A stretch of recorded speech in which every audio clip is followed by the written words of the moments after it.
Wir schauen weiter in die USA, nach Washington zu Michael Wüllenweber.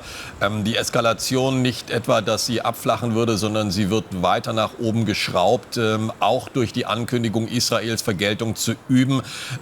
Was hört man bezüglich natürlich einerseits des Angriffs des Iran auf Israel aus den USA? Welche Position wollen die Vereinigten Staaten aktuell einnehmen?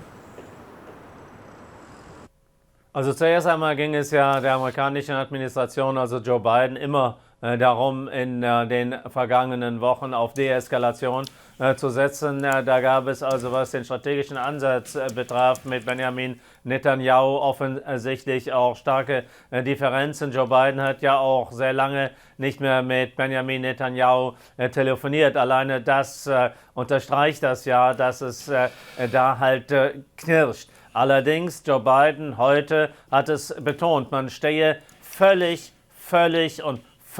also dreimal völlig hinter Israel. Also an der amerikanischen Position alles zu tun, um Israel zu stützen, zu sichern. Ja, daran hat sich auch weiter nichts geändert. Also man könnte vielleicht so sagen, dass die USA zweigleisig fahren.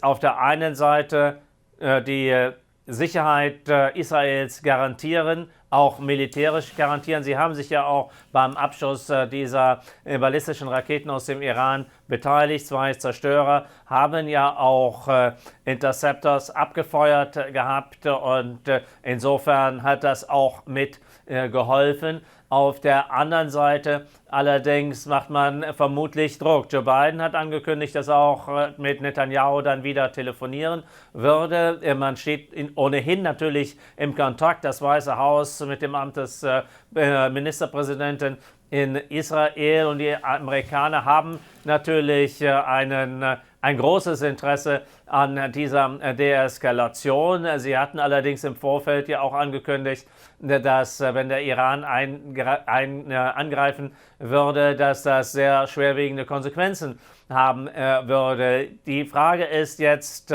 wie stark machen die Amerikaner Druck und was haben die Israelis tatsächlich vor? Wir haben es ja schon gehört, aus Israel diskutiert wird auch in den USA viel darüber, ob da vielleicht ein Angriff auf die Atomanlagen stattfinden könnten. Beim letzten Mal hat man die Flugabwehrsysteme um diese Atomanlagen herum bombardiert, als Warnung. Vermutlich, so könnte man es interpretieren, dass beim nächsten Mal nicht nur die Abwehr betroffen ist, sondern dann das wirkliche Ziel, womöglich dann tatsächlich diese Nuklearanlagen.